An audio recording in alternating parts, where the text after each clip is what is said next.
Welcome to the second in this spring series, and I was going to start with some supine postures this week, following on from last week, but it's cold, and so, what kind of yogi would we be if we are not flexible?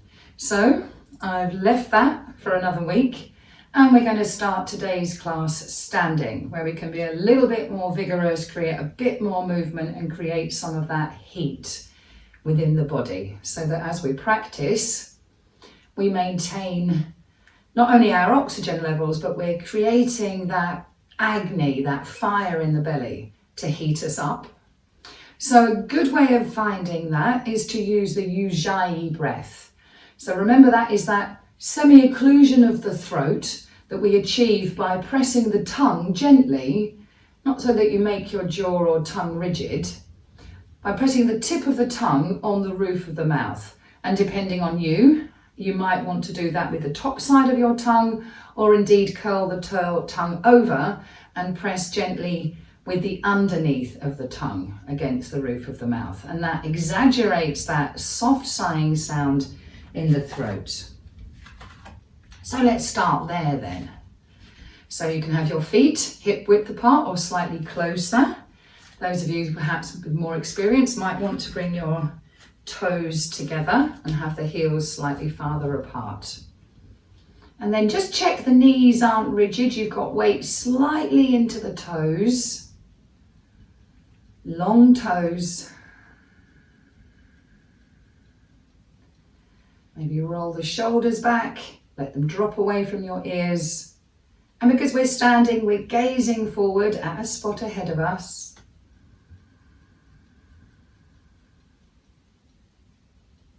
And noticing the breath that we have, without trying to edit it.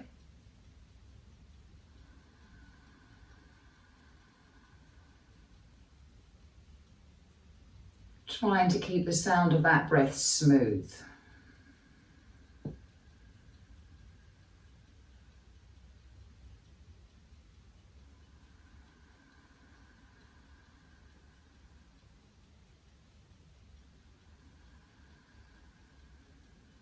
So we're going to begin with some gentle arm movements. So bringing your hands just so that the fingertips and the heels of the hands are touching in front of your chest. So you don't want the hands to be rigid, you don't want the fingers to be pressing one against another. Maybe imagine you're holding something delicate like a flower or a butterfly in the palm of your hands.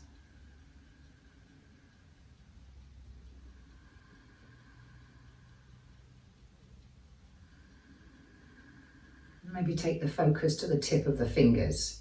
Not letting the head tilt forward, but by bringing the chin to the throat.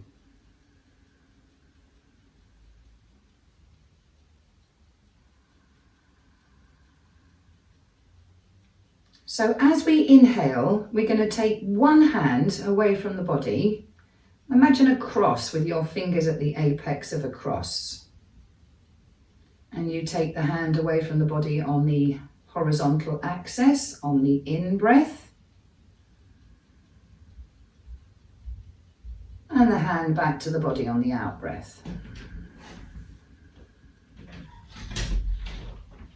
So as you inhale, you're stretching one arm wide and to the side. Again, try and avoid having that arm stiffen or becoming rigid in any way. And you follow your breath out so that you complete the movement before you run out of that breath.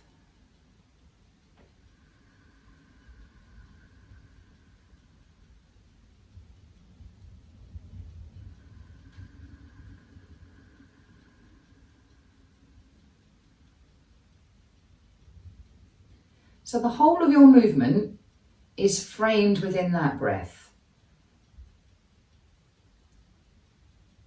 Every movement starts and ends with the breath.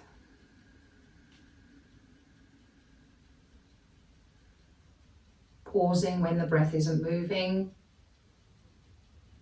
Letting the breath be the boss.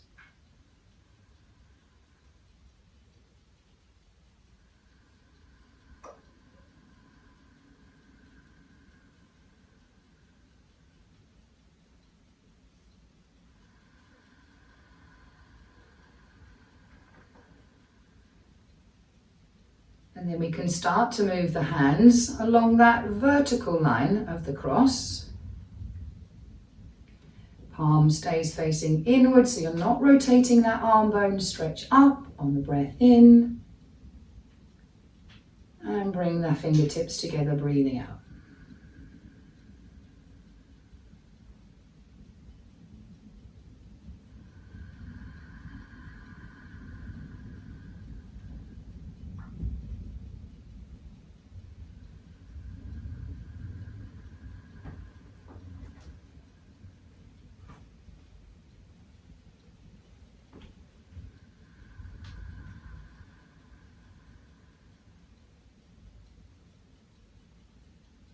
So if this movement if it's uncomfortable your shoulder, then please feel welcome to adapt, to take the hand slightly further to the side and to only reach up for as far as it feels comfortable. Any effort or strain, you will hear that in the throat.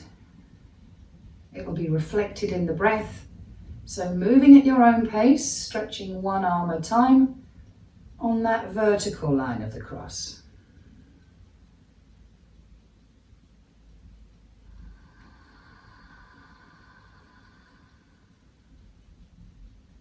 And then using that information we've just gleaned from those movements, if you want, you can do both arms at the same time. Horizontally on the in-breath, letting the arms stretch wide. Feel the muscles of the upper back engaging and bringing the hands in front of your chest, in front of the heart as you exhale. Inhale, arms away from the body. As if you're welcoming that breath in, feel the chest lift as the back muscles engage. Exhale, completing the breath just after your hands touch.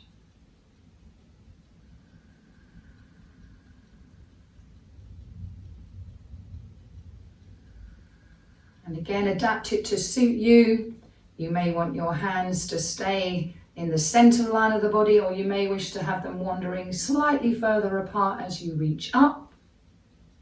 Following now that vertical line of the cross, up and down with the breath.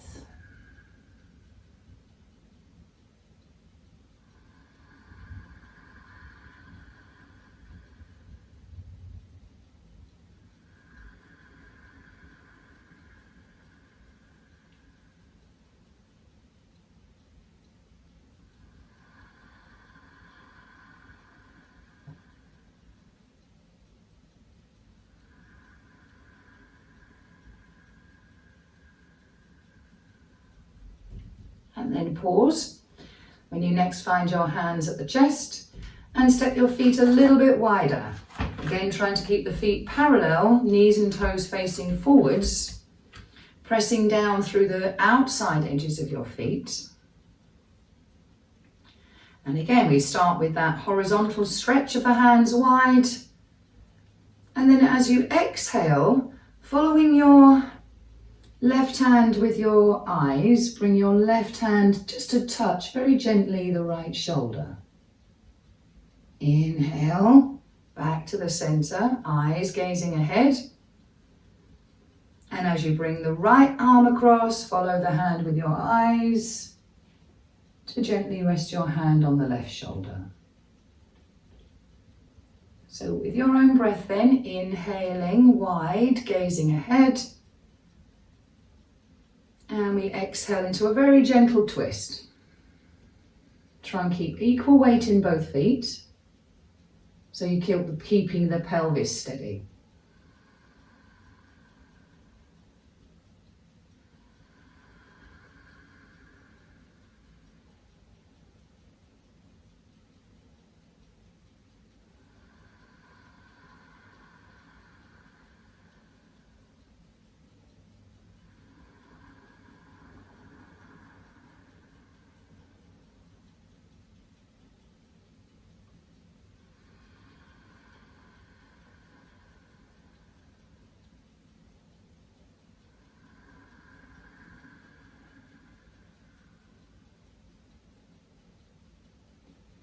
So we began this movement by taking the left hand to the right shoulder. So next time you finish a twist by the right hand touching gently on the left shoulder, let's come back to neutral and bring the hands back to that central position.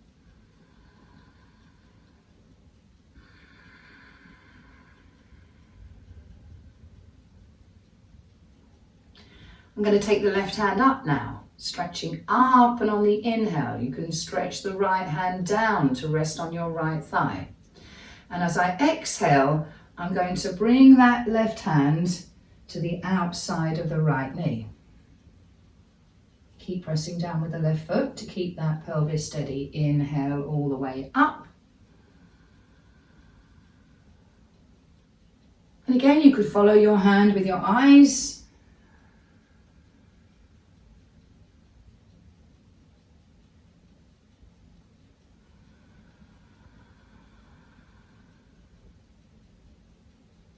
Use the muscles in the back to press the chest open as you untwist and stretch upwards.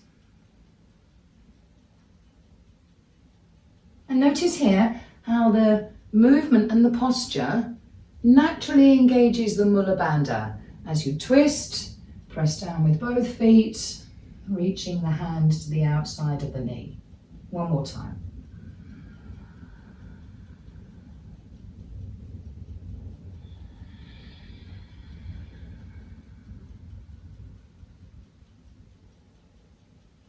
And then untwist on an inhale. Come back to neutral, hands at the heart on an exhale. And again, take a few breaths to feel that stretch down your left side. So when you're ready then, right hand stretches along that vertical line, left hand slides a little down the thigh, and as you exhale, bring the hand to the outside of the left thigh or knee. The knees can be soft, but try not to twist the knees. And you can follow that hand with your eyes if it's comfortable for your neck.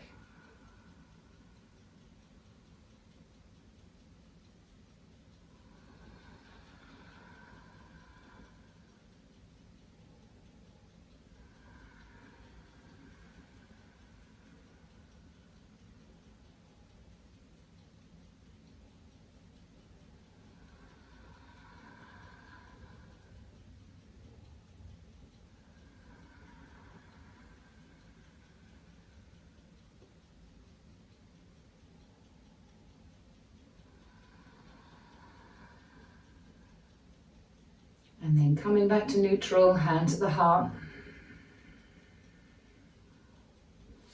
Stepping the feet closer together. And taking a few breaths.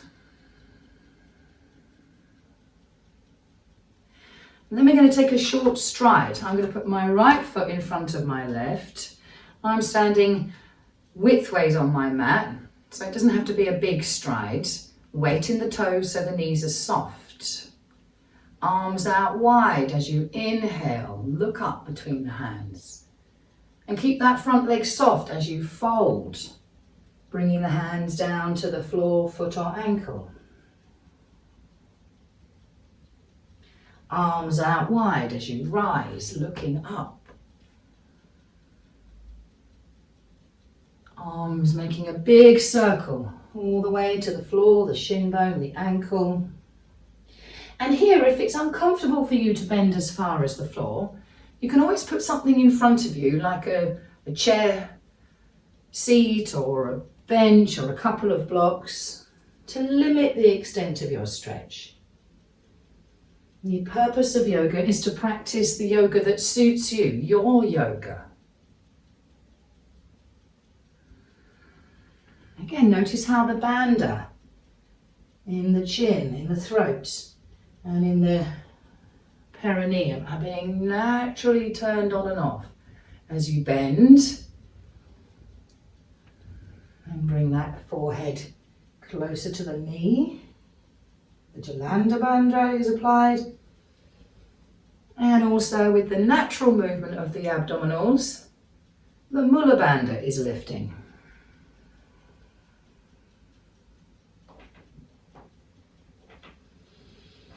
And if you feel comfortable in that bend, then you can stay there, taking that same breath that you've been using, that you established with the movement. Maybe make a little bit more room for the breath on the inhale and softening on the exhale. So if you can't reach the floor, you will need blocks, or you will need a support for your hands.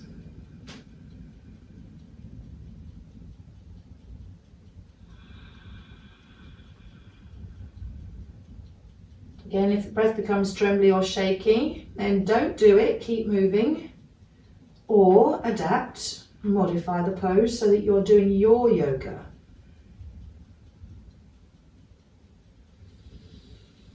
And then when you're ready, soften the knee. On an inhale, come all the way up. Bring the feet together and the hands back to the heart.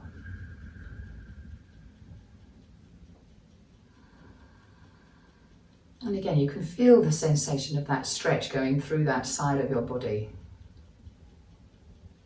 So let's take the other side. This time I've got my left foot slightly in front, feet are still hip width apart.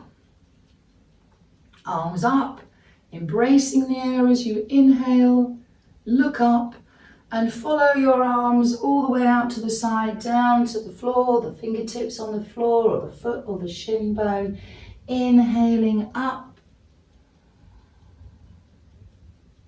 Either limiting your stretch by using blocks, a chair, a stool, softening that front knee to prevent any trembling or shaking, moving with the flow of your breath.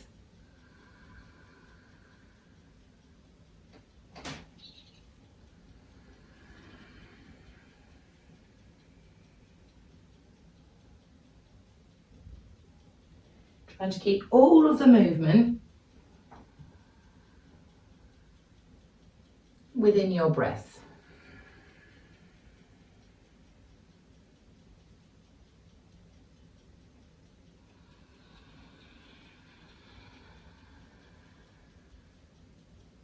And again, if it feels comfortable, if you can get the hands down, fingertips, knuckles, whatever it is, or using a block or something to raise the floor, then maybe stay here. Maintaining that natural flow of the breath.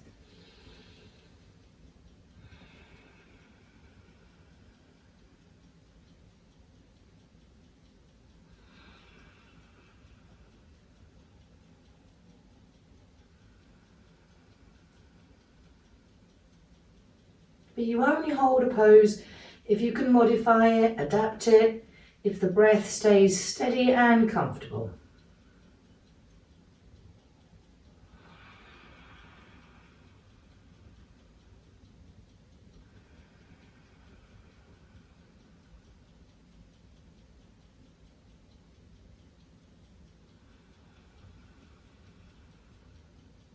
And when you're ready to release, soften the knees, wait for a breath in, come all the way back up.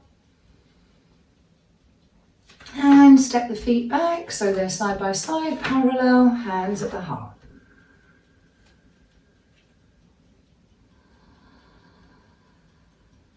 And again, keeping the arms wide, we're going to lift up as you breathe in and exhale. Soft knees, chin to throat, hands dropping to the floor. Inhale all the way up.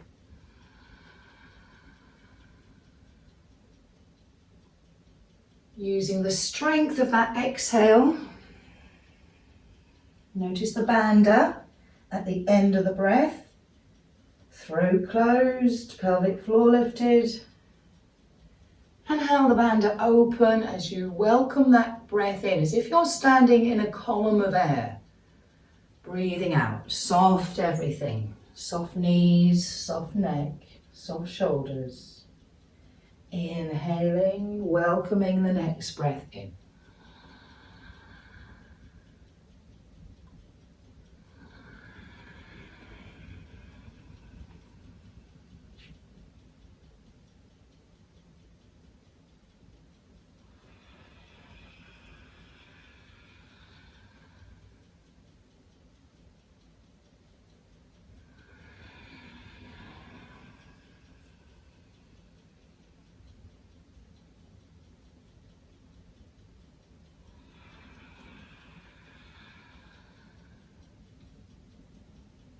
Again, as long as your forward fold is steady and comfortable, you could stay here a few breaths.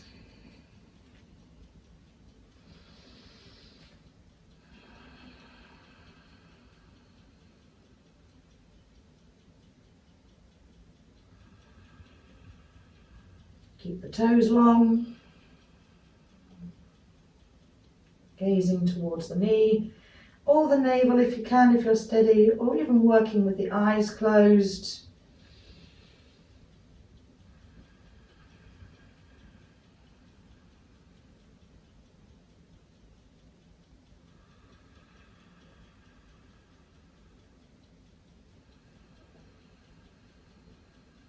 And again, in yoga,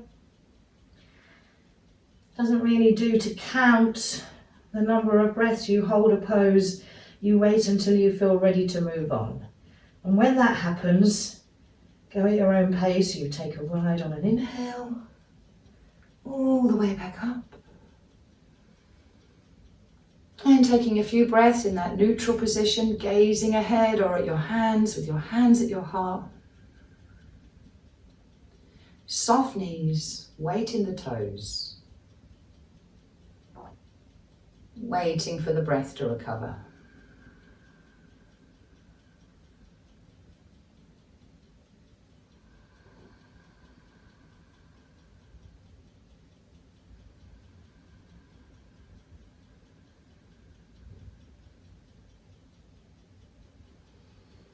So from here, we're going to work a little bit with downward dog and cat. So like last week, if you don't want to lift your knees, if down dog is too strenuous, then please don't feel you're missing out. You can get the same stretch using exactly the same muscles as if you were using downward dog by having your hands further in front of you and using half a dog where the knees stay on the ground. Okay, so if it's uncomfortable for any reason, down dog, or you're feeling too tired to make that kind of amount of effort, then please don't. You can modify this to suit you. Again, the more you adapt your yoga to suit you, the better. Okay, so don't forget what I'm offering here is something to be adapted, to be played with. So when you're ready, you can take yourself down to your mat and prepare for cat and dog stretch on your hands and knees.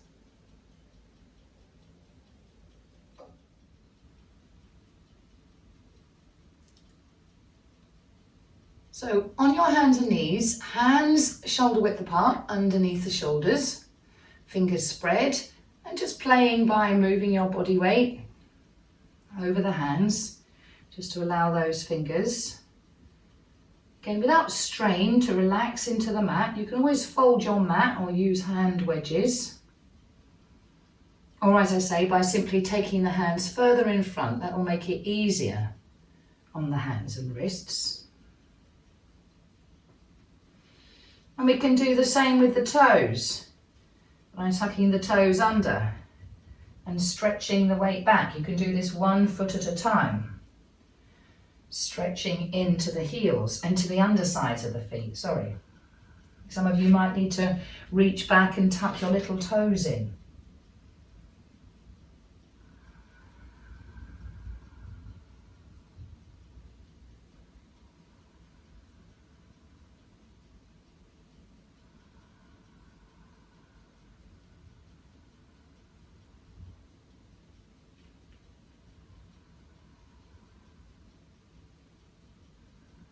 And again, look how you might be using your breath. Keeping that Ujjayi breath going on the in-breath as well as the exhale. So you hear that soft sighing sound in the throat as you breathe in as well as breathe out, if you can. Okay, and then coming back to neutral when your hands and feet are ready, neck in line with the spine so that the chin is drawn towards the throat. And starting with the tail end, inhaling, belly expands, tail tilts up towards the ceiling as the pelvis tilts away. And as you exhale, lifting the Mula Bandha, engaging the muscles in the abdomen and tucking that tailbone under. And we're creating this wave of movement with the breath. As you inhale, the muscles in the back tighten, opening the muscles in the chest, or creating space in the chest. And as you exhale, the natural movement of the pelvis, the lift of the inner thighs, the lift of the pelvic floor and the abdominals, helping you breathe out. And if you want, you can let that range of movement can carry on all the way up the spine to include your neck. So as the pelvis tilts forward, you bring your chin down, gaze between the thighs or at the navel, and gazing ahead or up towards the ceiling as you inhale.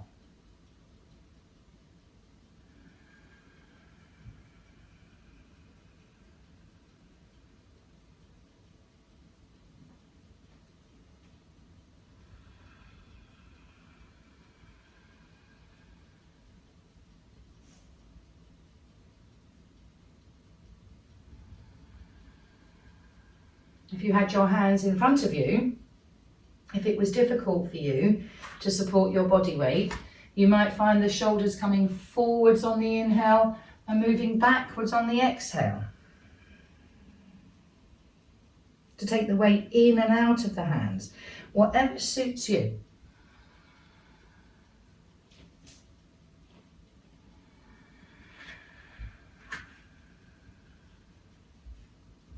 And again, if it suits you, if it occurs to you that it might be comfortable, it might be possible, it might be available today, to hold either of these stretches, either the arch or the tip of the back, then please do.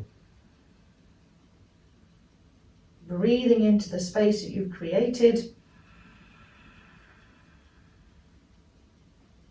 trying to maintain that Ujjayi breath on the inhale as well as the exhale.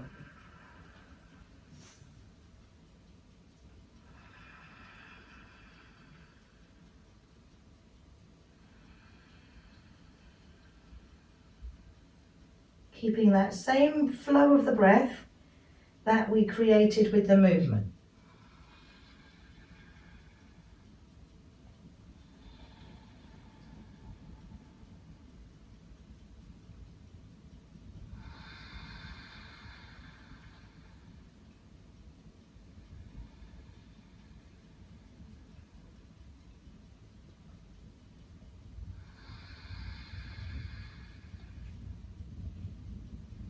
And as soon as your hands feel heavy, again, child pose is a difficult pose to be accessible for some of us because of our knees.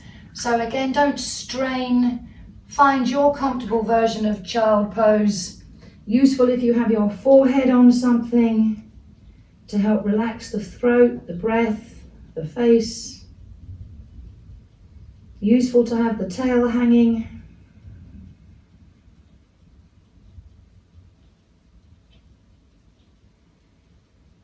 And just noticing the movement in the back body.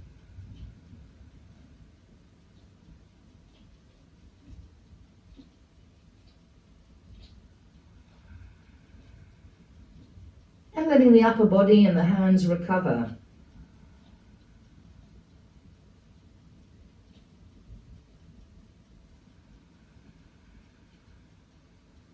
And so from here, again, you might want to stretch your arms further away from you if you're going to be sticking with half a dog and not lifting the knees off the ground. On the breath then, we'll do half a dozen rounds moving. Don't forget there is a built-in resting pose in this sequence, in child pose. So if at any time you want to rest, do your yoga. Okay? So we start this sequence with cow stretch, head and tail up, breathing in, and then you tuck the toes under, lift the weight up and back into downward facing dog as you exhale.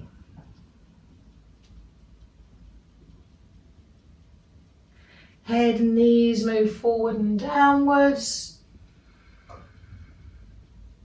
Inhaling back to your hands and knees, and as you exhale, you go downwards and backwards into your child pose. So that breath in is the impetus for that forward and upward movement.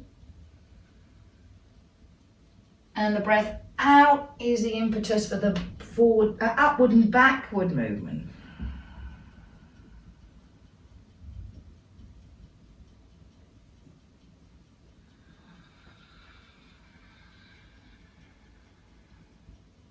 If you like, you could let your eyes get closed. Often if we're zooming a lot, the eyes get really tired if you're looking at a screen all day. So you can do this with your eyes closed. Perhaps you'd like to use the gaze looking upwards and forwards as you inhale, and towards the navel as you exhale.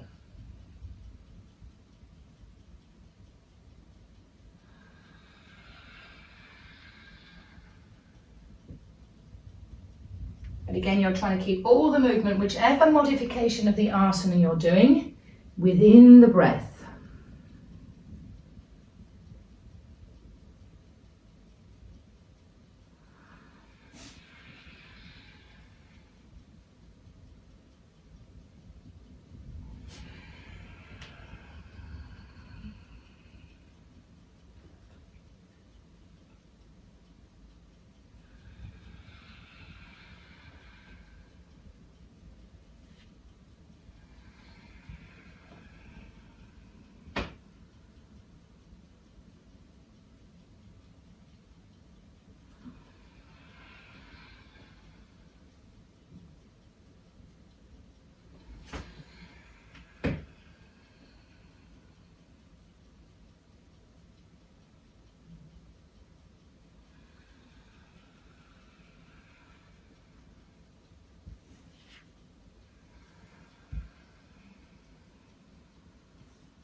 And again, there are 3 poses here. There's the dip of the back in cow, there's downward facing dog, and there is child pose.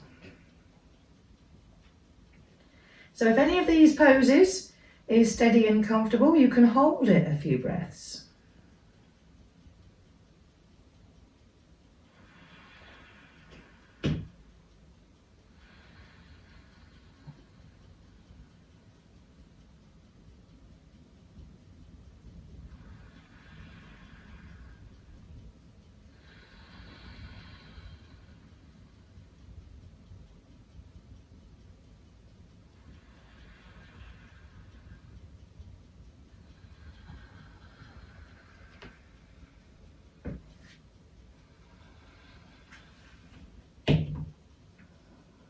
But again, respecting the breath, any signs of tension, trembling or shaking,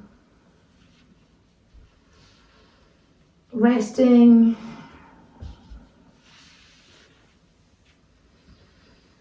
in your comfortable version of child pose.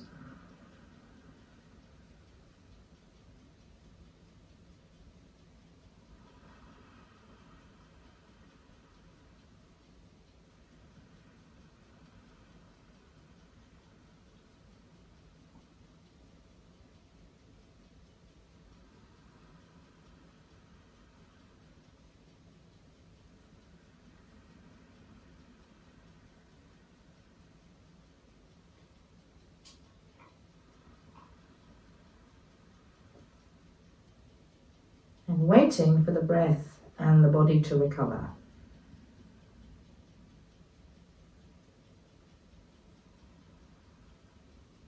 And from here, whenever you're ready, when your breath and body are rested, in as easy and gentle way as possible, I'm going to ask you to Come so that you're supine on your mat or semi-supine with the knees looking at the ceiling and the feet on the floor. Arms away from the body. And if you find it difficult to stretch behind you, then you may want a block or a pillow or a small cushion on the floor behind you, just to limit the length of the stretch here. We're going to take the arms up and back. So you may or may not want that support behind you.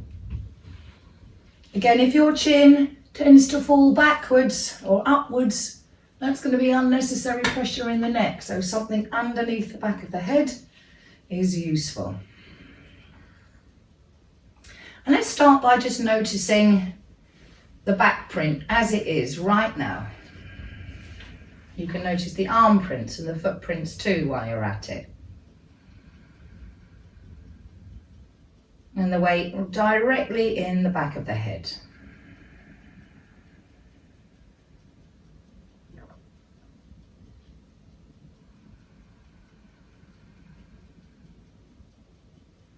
Notice that the back is slightly lifted, natural curve of the spine, lifting it in two places, behind your neck and at the back of your waist.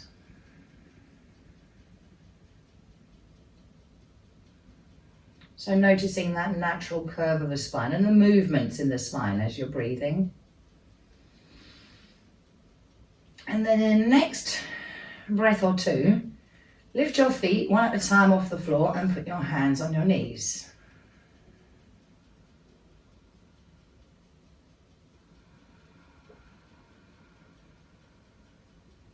So we begin moving on the breath into and out of asana.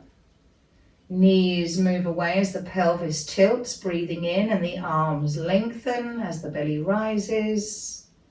And as you breathe out, drawing the knees closer to the body to flatten the back as the pelvis tilts towards you.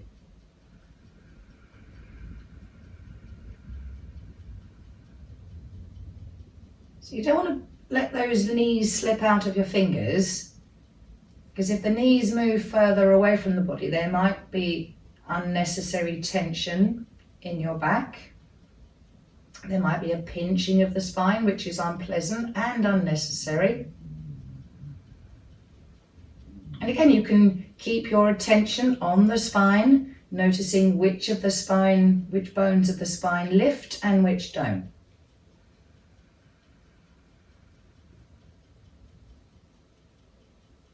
And if you want a deeper stretch, then all you have to do is move the hands away from the knees, up and back as you're breathing in.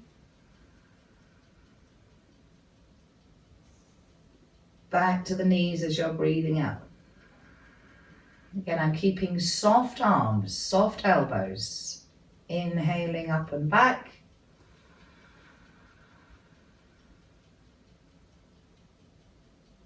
And notice how there are more bones of the spine lifting. Notice how that snaking movement of the spine coming away from the floor goes further up the back, maybe to between the shoulder blades, maybe all the way up to the bottom of your neck.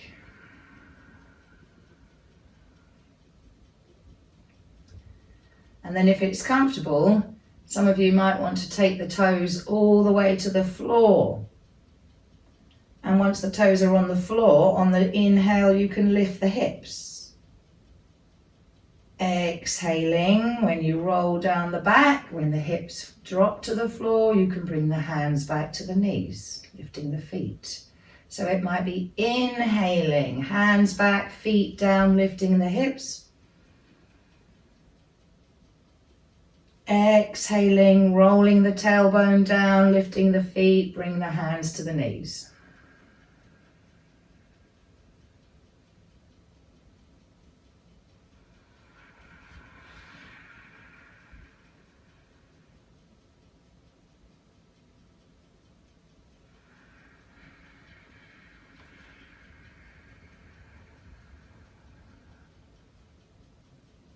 So there's that sense of opening the front body, of welcoming that breath in, weighting the toes so the thigh bones stay parallel, the knees move forward over the toes.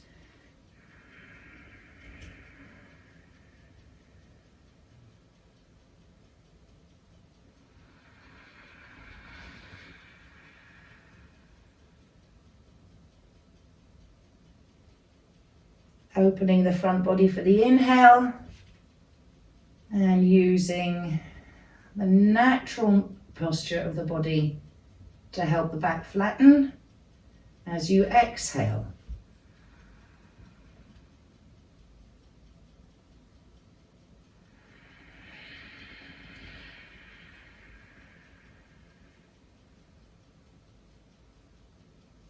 And if you feel steady when you're in either of these poses, you can stay there.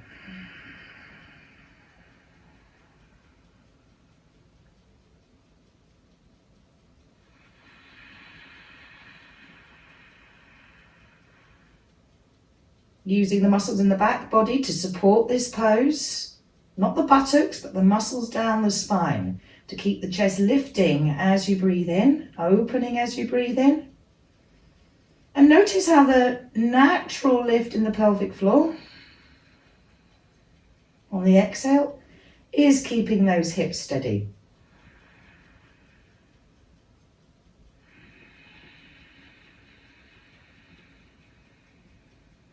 Notice too here how that natural fold in the throat from having the chest lifted is creating that fold in the throat, helping you smooth that in-breath.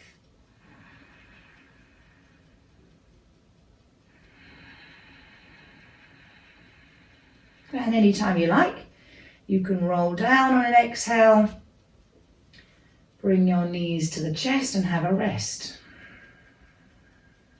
You might feel an urge to stay still. You might feel an urge to rock or roll a little bit, to give yourself a squeeze, whatever feels right for you.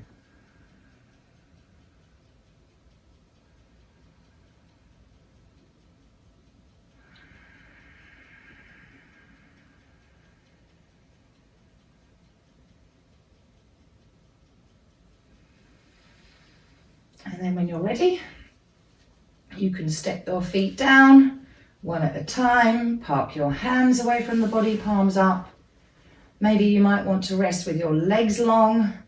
Maybe you prefer to rest with the legs short. Again, it's entirely up to you. Notice the back print.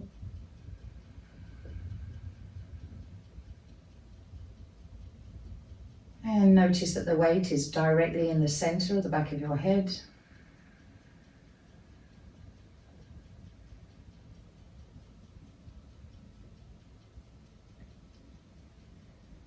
And noticing the breath you're now breathing.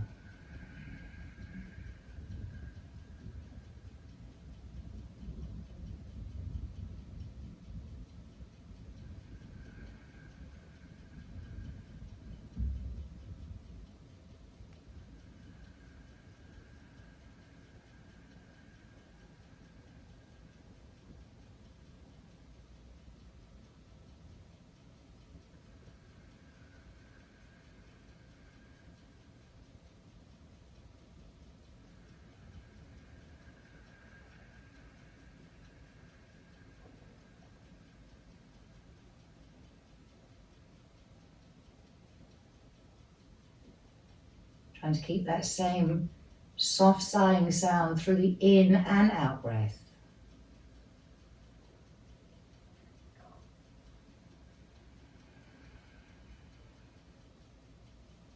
And from here, bending the knees.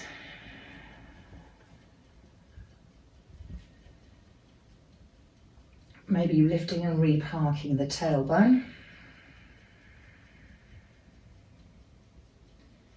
And move your arms into either a cactus-like position or fully stretched out at shoulder height. We're going to finish with a twist.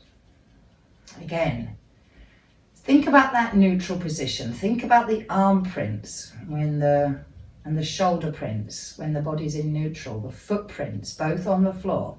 You might have your feet a bit wider, you might have your feet a bit closer together, whatever feels right for you. At the end of the breath in, when we come back to neutral, we're going to try and come back to this balanced position. So following the breath out, knees go down to the right, your chin may well roll to the left as you're breathing out. Waiting for the impulse to breathe in, and as it does so, you gently and slowly come back to neutral.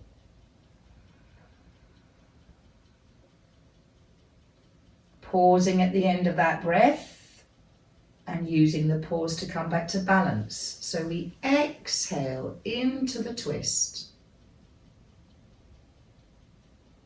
Waiting for the breath to bring us all the way back to neutral.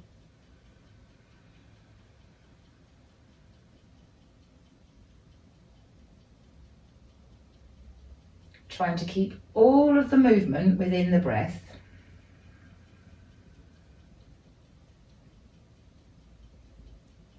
And respecting those 4 parts of the breath. One of those pauses we spend twisted, and one of those pauses we spend neutral.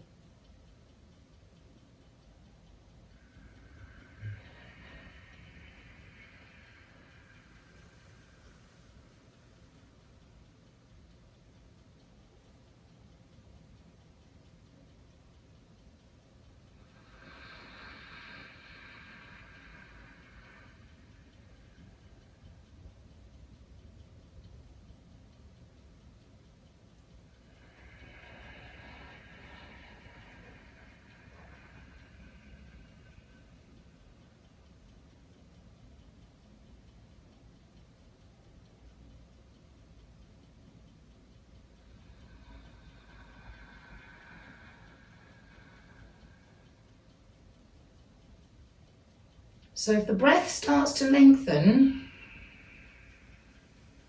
or the pauses start to lengthen, or the rate of your breathing slows down, try not to resist that temptation to move like a pendulum. Follow the breath.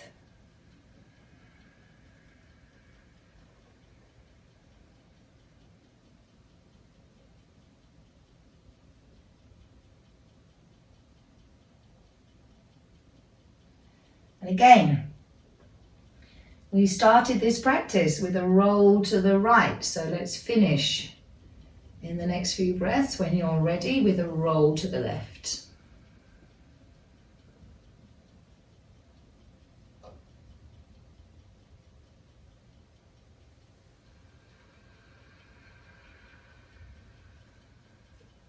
And then we'll rest with the spine in neutral. Arms and legs above the spine, hands on the knees or behind the thighs. Any movement that you wish to make, please do.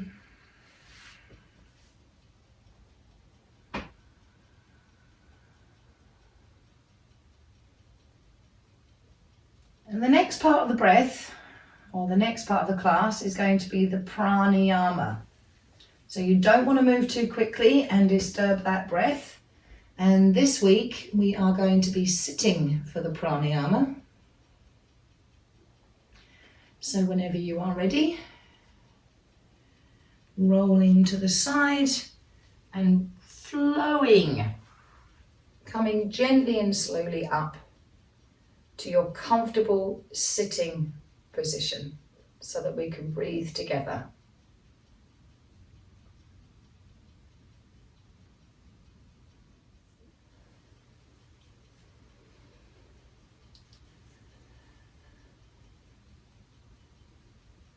So this week, we're going to do 2 stages to the breath. First, we're going to put the breath, or those 4 parts of the breath, gently and gradually into a ratio of 4-2-4-2. So in other words, the breathing part of the breath, the moving part of the breath, is twice as long as the pause. And we're going to do that by whichever method chimes with you. So if you prefer to count, if you're a numbers person, then counting is absolutely fine. You might want to talk to yourself. I am breathing in and pause. I am breathing out and pause. Or you could chant. You could Rama, Rama, Rama, Ram, Om, Rama, Rama, Rama, Ram, Om. Okay, so it really doesn't matter. Whatever technique works for you, that's the way we should work. But because we're going to take about 20 minutes with this practice, it really is helpful if the thought of sitting 20 minutes, sitting upright on the floor is not for you, then get on a chair with the feet on the floor or supported if your feet don't comfortably reach the ground. And again, if you feel you may slouch, you can lean against a wall with a cushion behind you, or you can put a small rolled up blanket or a towel in the lumbar back while you're sitting on a chair. Okay, so we're going to start with creating this ratio, and then we're going to use that ratio for the alternate nostril breathing, or Nadi Shodhana. So let's start then. I soften, turning your attention to the sound of that breath in the throat.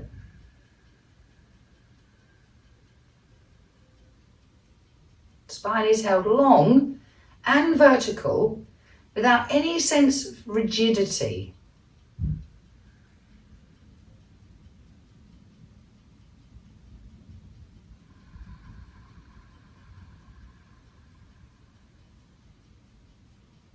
So step one would be to notice those 4 parts of your breath.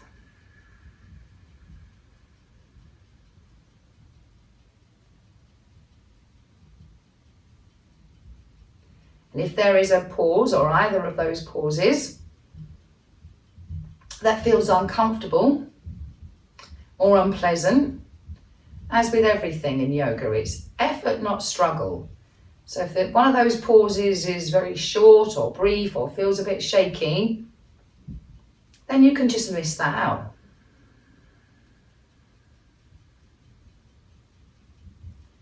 So once again, we're modifying the practice to make it your version of yoga.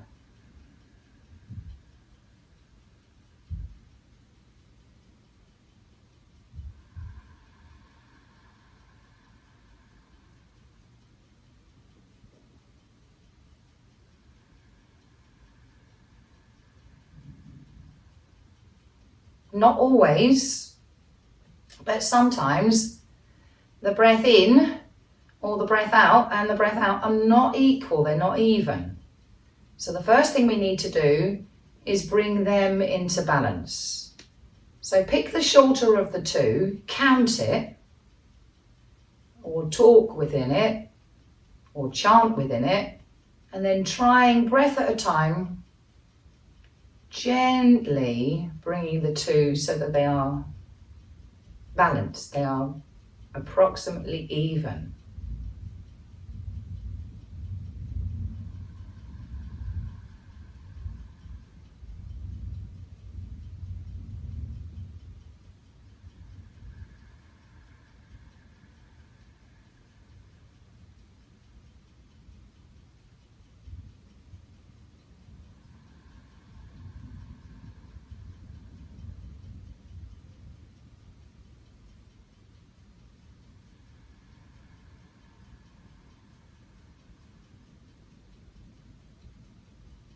If you like, you can maintain that semi-occlusion of the throat by using your tongue to maintain that soft sighing sound, amplify that Ujjayi breath, and to generate heat.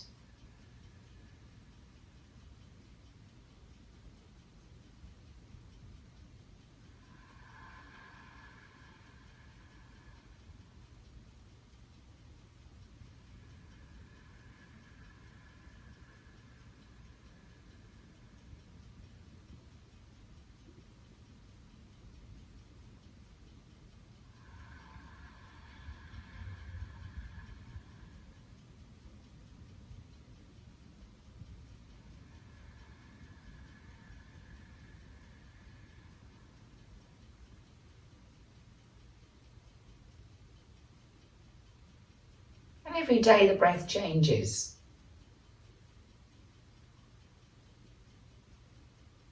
Every day this practice will be different. So being alive to what breath feels comfortable. Being aware of any unnecessary effort or tension.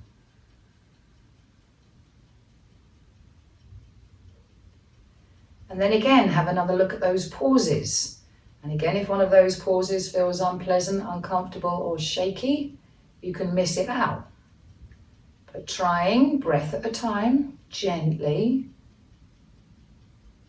to effortlessly lengthen the pauses so that they are half the length of the breath.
Again, demonstrating your willingness to work with your body. So trying not to press your square peg through a round hole. Letting the breath be the boss. Respecting that natural urge, or the natural flow of the breath. So that we are applying effort, but no struggle. And then we're going to use those pauses to alternate nostrils. So making the Murgi Mudra, right hand thumb at the ready.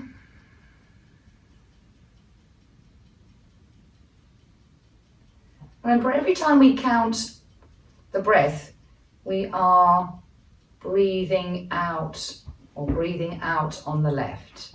So we'll start this process here. So breathing in through both nostrils, and we begin the process breathing out on the left.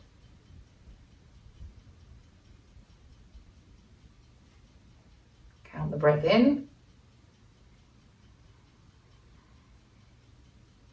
and in the pause, changing nostrils and breathing out the other side.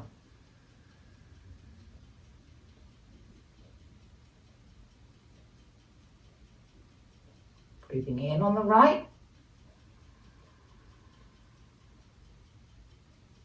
In the pause, you change nostrils.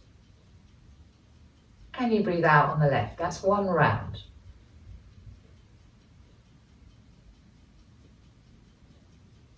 We're going to do 8 rounds at your own pace. In on the one side, counting, respecting your pauses, and breathing out on the other side.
And anytime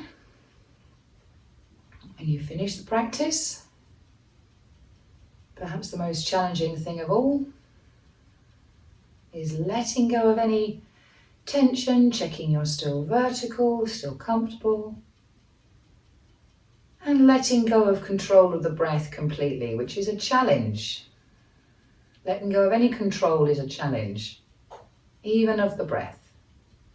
And just letting your breath return, releasing any edits, any counting, and just becoming the observer.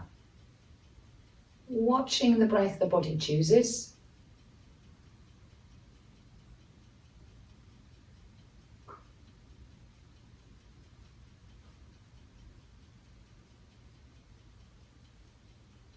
And noticing the breath you're now breathing.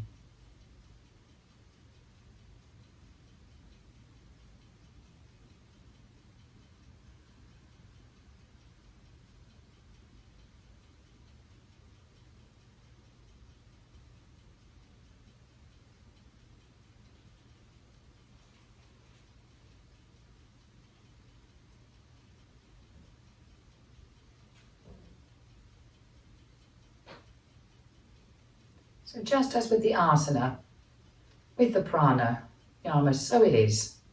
Effort, not struggle. Adapting the practice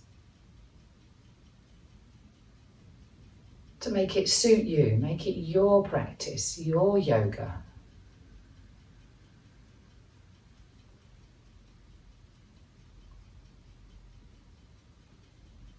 And from here, when your breath is settled,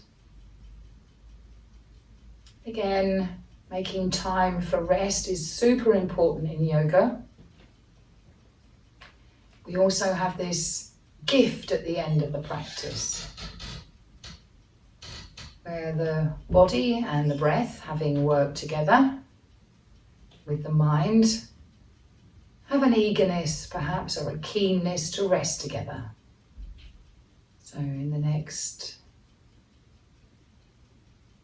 minute or so, whenever you are ready, coming into a comfortable position in which you can rest.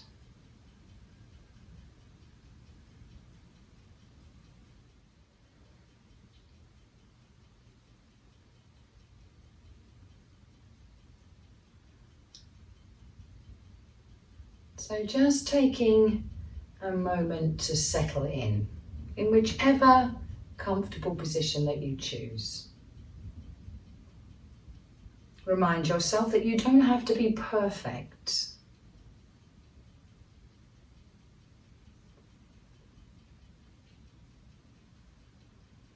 As free from distractions as possible, be a witness.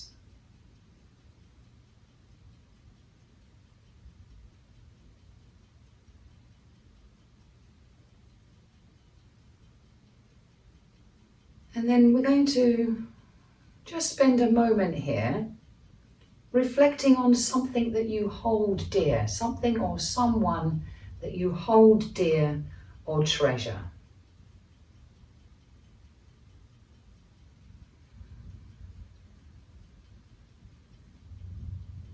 Notice where that feeling rests.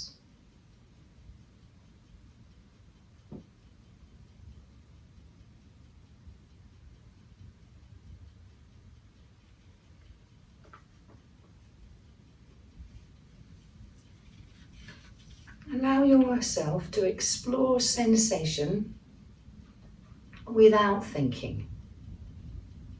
Notice the sensations across the back body, the points of contact with the floor. Become aware of the weight of the back of the head, shoulders, rib cage, hips, buttocks, feet.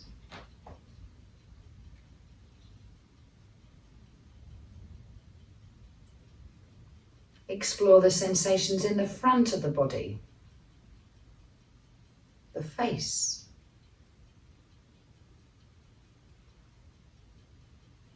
throat,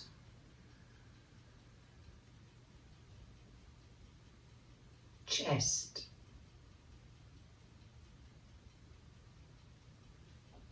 belly,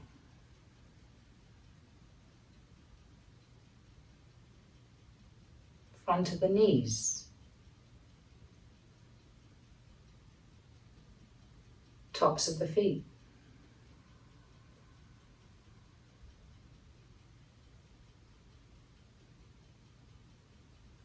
Explore the sensations in the mouth,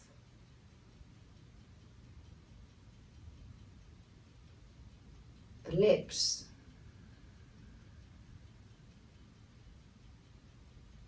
the tongue,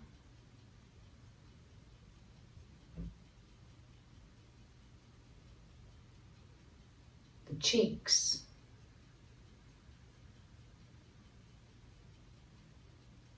feel the whole mouth alive with sensation.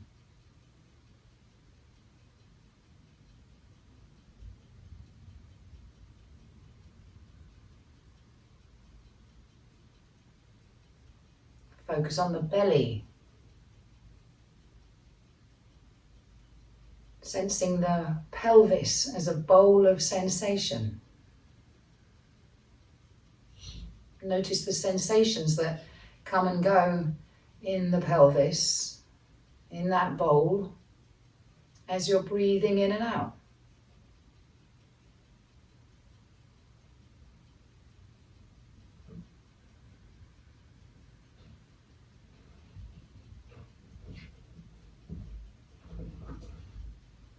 And then without judging or thinking, not trying, no effort, feel yourself, feeling the sensations of life from head to toe.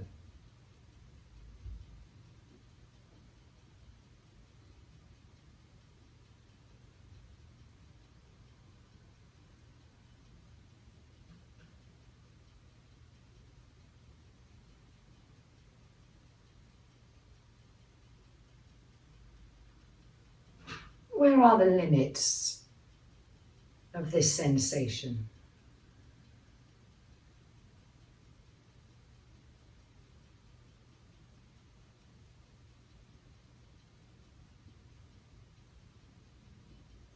Take a step back. Become aware of the body existing in this field of attention. Be a witness to the body. Be a witness to this sensation.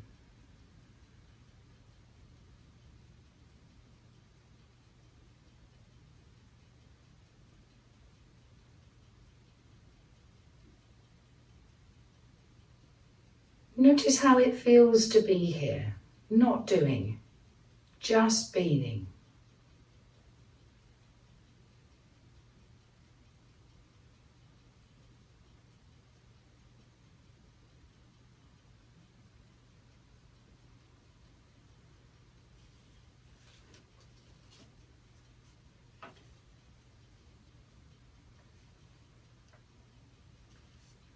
Every time you get caught up in doing, thinking, planning, changing, organising, simply notice this and stop doing it. Don't try to stop doing this, just notice when you do and allow it to fall away so that we are experiencing the sensations of life.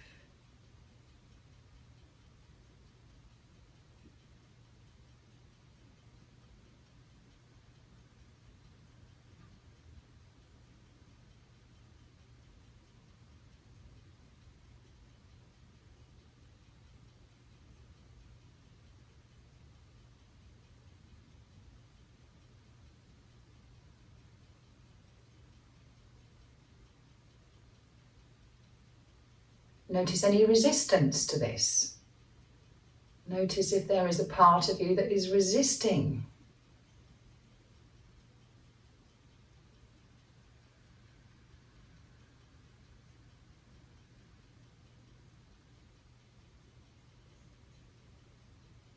And notice if there is something in you that is okay with this. Can you find that part of you that is always okay?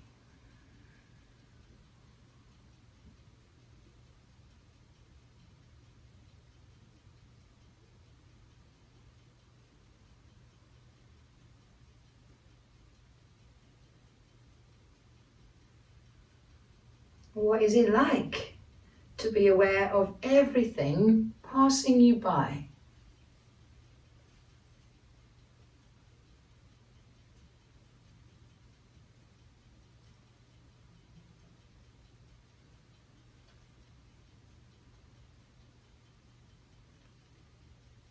Notice this quiet watchfulness, this stillness.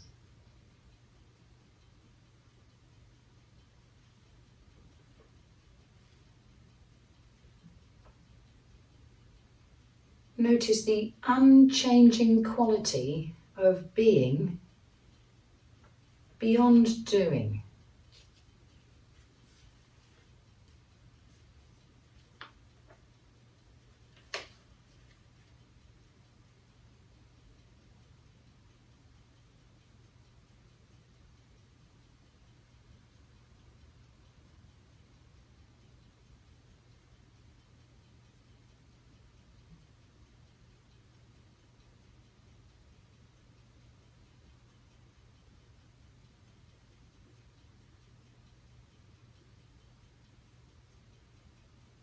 Feeling the whole body alive with sensation.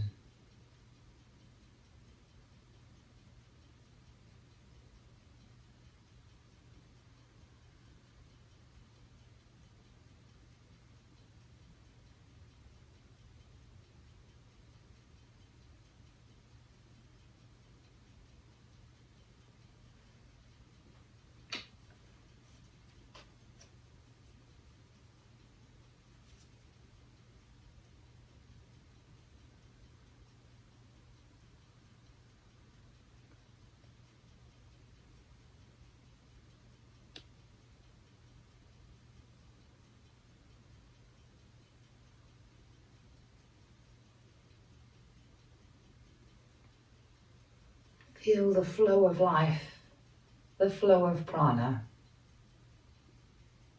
as you witness this body just being.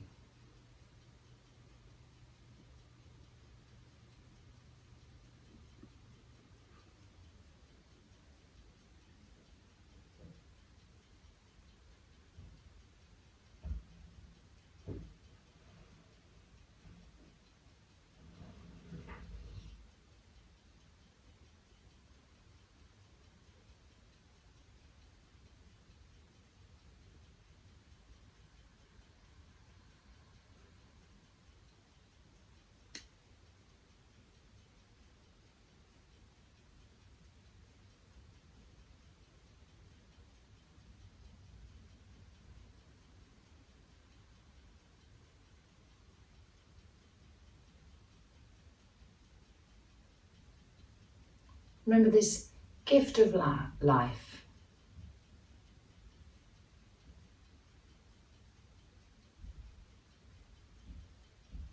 Links us, joins us with other beings, all the plants and animals, all of nature's perfection. And right here, right now, we have everything we need.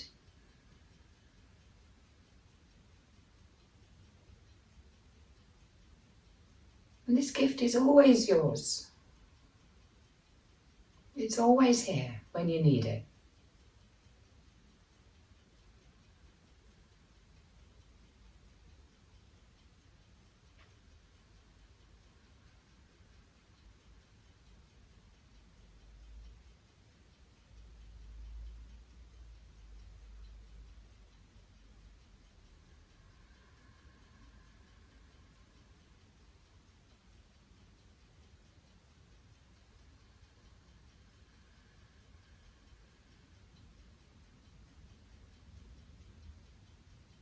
We are part of the wonder of nature, perfect and beautiful.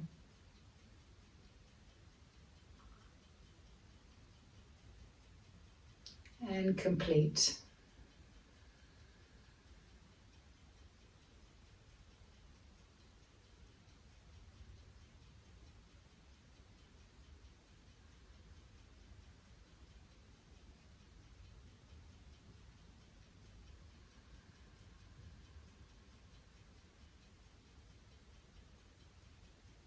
This is the simple truth. Each of us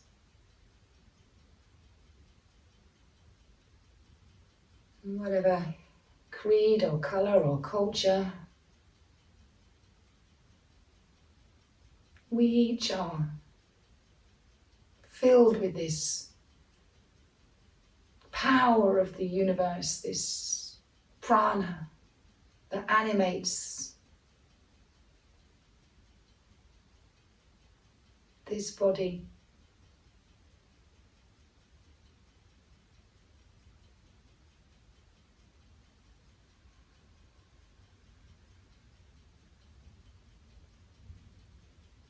Animates every living thing, makes you, you.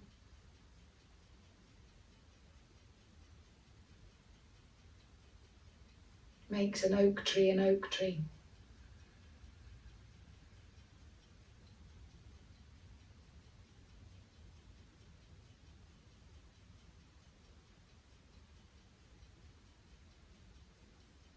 And this gift of life, you don't have to earn it. It's always there.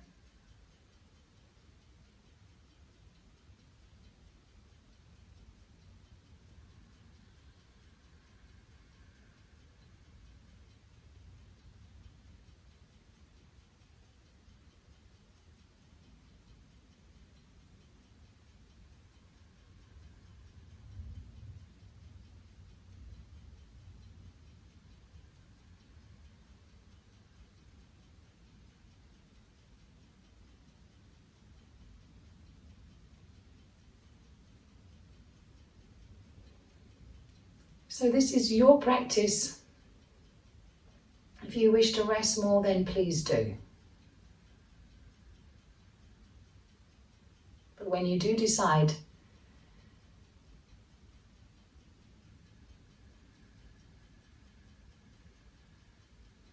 that you've had enough rest, please move gently and slowly. Slowly coming back to life. Perhaps rolling to the side to lay in that curled up fetal position, spending the next minute or so in the same posture you spent the first 9 months of your life in.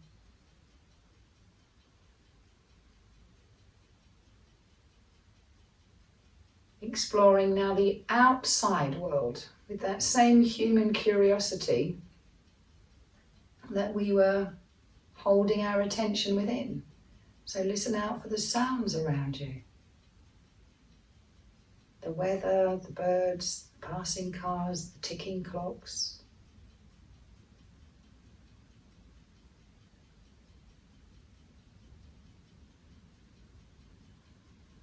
And there's no right way to come back to life.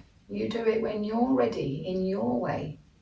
Any kind of yawning and stretching or moving you need, until you eventually find yourself back upright.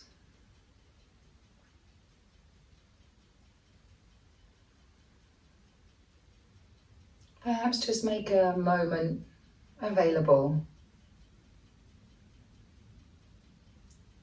just to notice the effect of your practice today.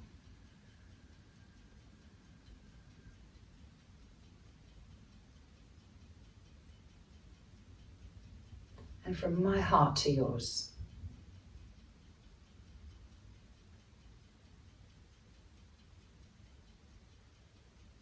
Namaste.